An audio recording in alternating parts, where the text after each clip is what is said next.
So there's a big old fat fraud in the mysterious four. That being Dr. Hogback, because we find out through his conversation with Chopper that he doesn't care about being a doctor. He finds patients annoying. He's only in it for the cash. This is terrible because even though he's renowned as the greatest surgeon in the world, he has no humanity whatsoever, which leads him to do terrible acts like digging up the corpse of a lost love who didn't have any interest in him romantically. It made her a zombie slave because he doesn't care about her personality. He only cares about her hot body, which is crazy. It's crazy that Moria allowed that on his island, but he's a man suffering with his own grief. So Moria's wildness makes a little sense. It's wrong, but at least it makes sense. Hogback doesn't make sense. He's a terrible pervert, and I hope he has died somewhere in the manga.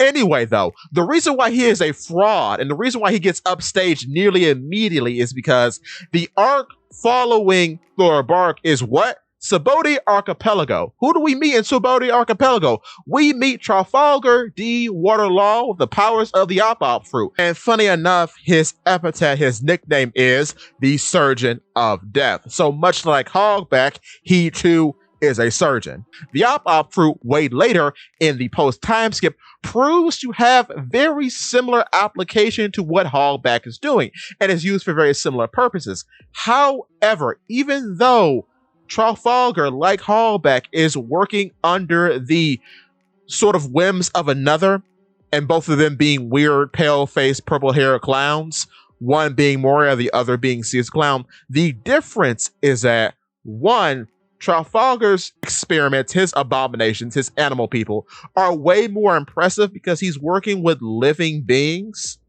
and he makes it so that all the weird connections needed to make these people function actually work appropriately, which is wild because he's meshing humans with alligators and deers and so on and so forth. And that's extremely impressive. And oddly, it's extremely humanitarian because he's actually helping these people function, because most of the people whom he grafts out with these animal parts originally could not walk or were failed by some sort of circumstance that left them crippled. So his presence is a great benefit to the people he served on as a surgeon. Whereas with Hogback, he's just sort of fiddling around with bodies and sewing them together like a weird pervert. And it's really the shadow fruit doing most of the labor. Now you may say, well, in Law's case, his fruit's doing most of the labor, right?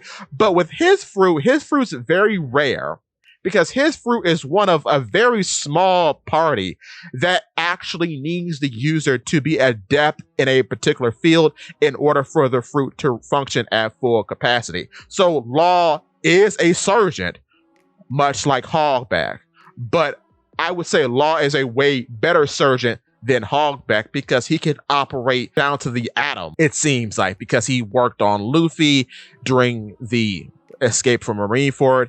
He helped some of the kids back in Punk Hazard. So there's a lot more impressive doctor feats when it comes to Law as opposed to Hogback. Another thing that's very similar between the two is that both of them work on a fellow underling of their respective arc bosses.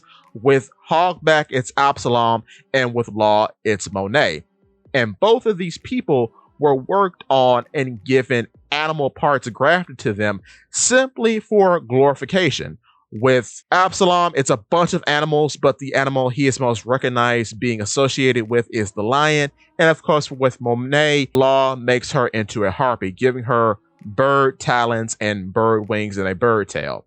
The funny part about both of these individuals is that both of them eventually die. Monet is killed, ironically, by Caesar Clown when he stabs her in the heart. And then we have Absalom, who is killed by somebody in the Blackbeard Pirates for his dough fruit. So it's very funny that the two people who basically got worked on for aesthetic purposes end up meeting their demise. And with that being said, Hogback is terrible. He's upstaged by law, and I hope he dies in the future because he's an awful, awful pervert. But with that being said, give me your thoughts and tell your friends about Polly P. Watson.